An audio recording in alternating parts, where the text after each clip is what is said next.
জনগণের জন্য দুর্ভোগ হয়, কষ্ট হয়, সেজন্য রাজনীতি নয়। সেটা যদি আমাদের দলে হয় আমাকে জানাবেন। আমি কিন্তু নেতাদের সামনে পরপরে বলছি, শুধু আমাকে জানাবেন।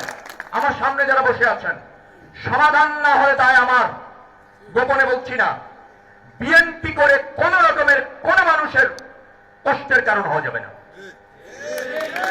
আর যার দল করে খেতে হয়, দল না করলে সংসার চলে না, দল করে নির্যাতন করে অথবা চাঁদাবাজি করে অথবা দখল করে খেতে হয়, তার দল করার দরকার নেই। নামটা আমাকে কাছে কিভাবে দল করে আমি দেখবো।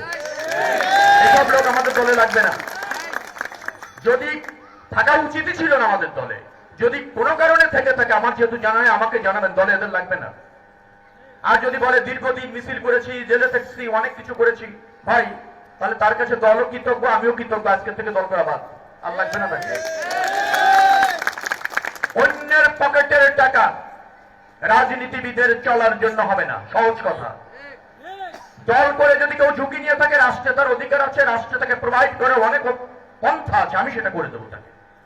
কিন্তু রহিমউদ্দিনের দোকানের টাকা আপনার হয়ে পকেটে চলে যাবে, তা হবে না। রহিমউদ্দিনের বাড়ি ভাড়ার টাকা আপনার বাজারের টাকা হবে, তা হবে না। বিএনপি নেতাদের বলে যাচ্ছি, বিএনপি যারা এখানে আছেন বলে যাচ্ছি, একটি কমপ্লেন যদি আমার কাছে যায়,